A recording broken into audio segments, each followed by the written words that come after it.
DPE, est-ce qu'il n'y aurait pas comme une couille dans le pâté? C'est ce que pose cet article qui parle des DPEG et des problèmes avec les diagnostics. Alors qu'est-ce qu'il évoque ici? Ce qui est évoqué, c'est le fait qu'une étude montre un écart entre les prévisions de consommation et la réalité.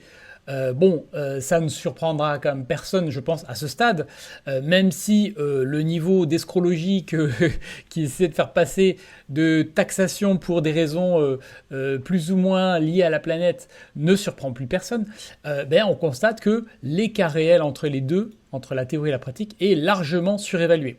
Donc en fait, c'est souvent ça qui est critiqué à propos des DPE. C'est intéressant et c'est utile de savoir quelle est la performance d'un logement. C'est pas une mauvaise idée à la base, mais c'est juste que l'algorithme est hyper sévère et que en plus le comportement des gens va s'adapter à la performance énergétique de leur logement. On a déjà vu ça en Allemagne, il y a une large étude qui en a parlé, que les gens qui avaient des logements plutôt bien isolés montaient le chauffage et chauffaient plus que au final s'ils étaient avec des logements moyens pour lesquels ils allaient tout simplement mettre un pull de plus tout bêtement. Voilà, donc et une fois de plus, on constate que voilà, sous couvert de bonnes intentions, plus on impose des limites, plus on impose des contrôles, plus on crée des distorsions, on crée des nœuds au cerveau et en fait on complique la vie des propriétaires investisseurs, mais aussi des locataires, parce que les DPEG concernent 500 000 logements qui ne sont plus louables aujourd'hui. Donc voilà, merci pour l'attention locative.